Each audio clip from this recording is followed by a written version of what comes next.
Assalamualaikum warahmatullahi wabarakatuh. Alhamdulillah, Allah masih memberi kesempatan sehingga saya pribadi masih bisa untuk melanjutkan pembuatan video seputaran benda pusaka, sejarah, dan budaya. Namun sebelum saya masuk ke apa yang akan saya bahas, saya ingin mengucapkan terima kasih atas support rekan-rekan yang sampai hari ini channel sederhana ini yang membahas tentang hal-hal yang spesifik, sangat spesifik,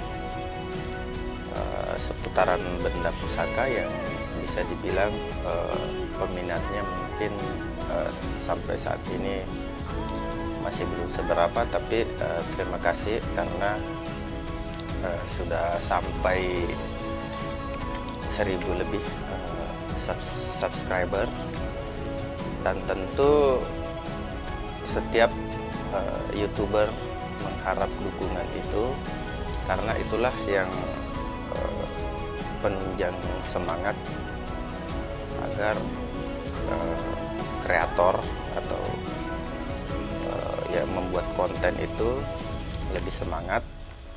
Jadi sekali lagi mohon selalu jika belum menjadi subscriber, tekan tombol subscribe dan bantu like dan share. Pembahasan kali ini yang ingin saya bahas adalah makna kata kawali dalam bahasa Buddhis. Kawali jika diartikan ke bahasa Indonesia itu adalah badik. Namun ada beberapa rekan, termasuk saya sendiri, itu sudah lama mencari apa sebenarnya makna di balik kata kawali itu. Kenapa senjata pusaka ini dinamai kawali? Setelah mencari ke beberapa narasumber, memang ada beberapa jawaban yang dengan redaksi yang sedikit berbeda, tapi maksud dan tujuannya kurang lebih sama. Dan sebelumnya saya ucapkan terima kasih khusus pada saudara saya memanggilnya Kanda Andi Rahmat Munawar, karena apa yang saya bahas kali ini tentang makna kawali itu bersumber dari beliau.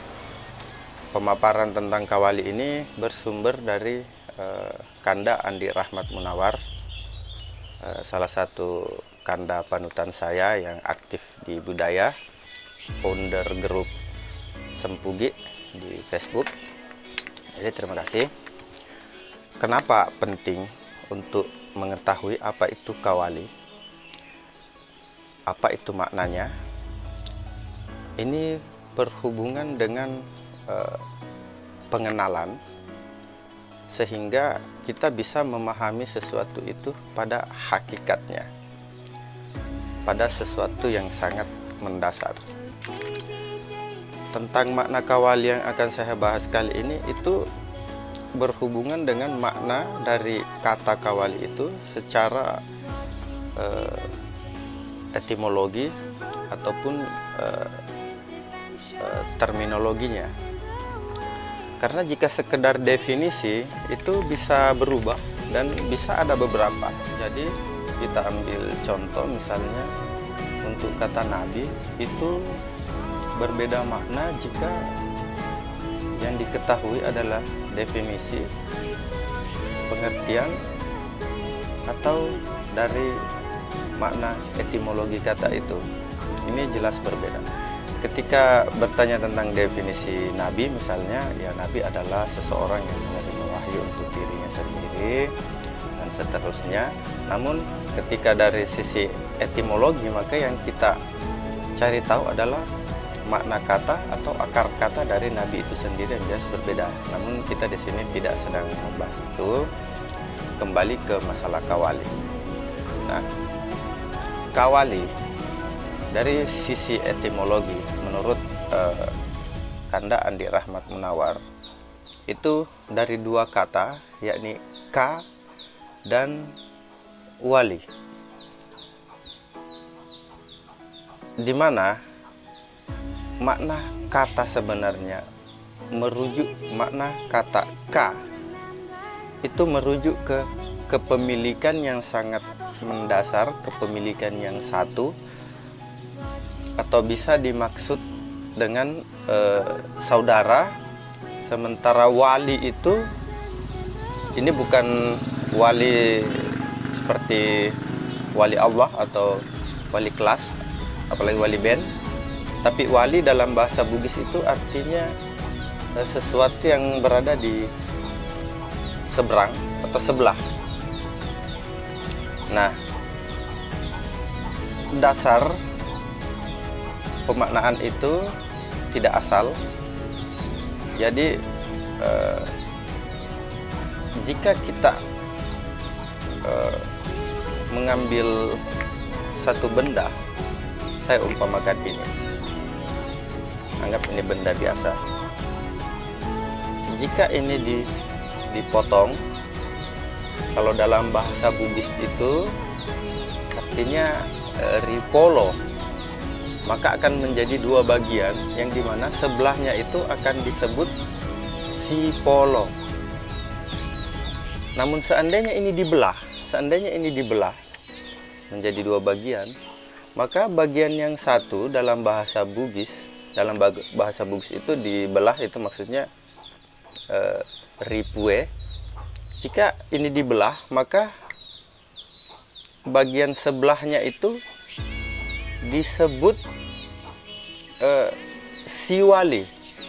Jadi sudah ada dua kata, ada sipolo dan siwali, karena proses berbeda dari satu kesatuan.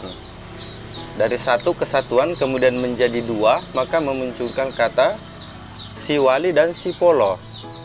Nah, bagaimana dengan pemaknaan kata siwali dan sipolo jika diawali dengan huruf K? Bukan huruf K, tapi kata K. Menjadi kapue dan kapolo. Orang-orang Bugis tentu tahu bahwa kapue itu berarti saudara, kapolo pun itu berarti saudara. Nah, tentang kata siwali, tentang kata kawali, ini persamaannya adalah siwali. Jadi sipolo, sipue, siwali. Apa itu siwali dalam bahasa Bugis? Siwali itu apabila sesuatu yang diciptakan dua sepasang, anggap sendal. Jika orang Bugis mencari sandalnya sebelah, mereka tidak akan bilang kegai sandalku sipue atau sipolo. Mereka akan berkata kegai sandalku siwali. Jadi kata siwali itu merujuk ke sesuatu yang memang diciptakan berpasangan antara kiri dan kanan. Misalnya spion mobil itu bukan sipolo atau sipue, tapi itu siwali. Nah, inilah uniknya, sehingga ketika menjadi kata kawaliku, ini bermakna saudara kita di alam sebelah, saudara kita dari unsur metafisik, dari unsur gaib, dalam hal ini unsur besi, di mana orang-orang Bugis, khususnya orang-orang Sulawesi secara umum, Bugis Makassar, memang menganggap bahwa besi adalah saudara mereka.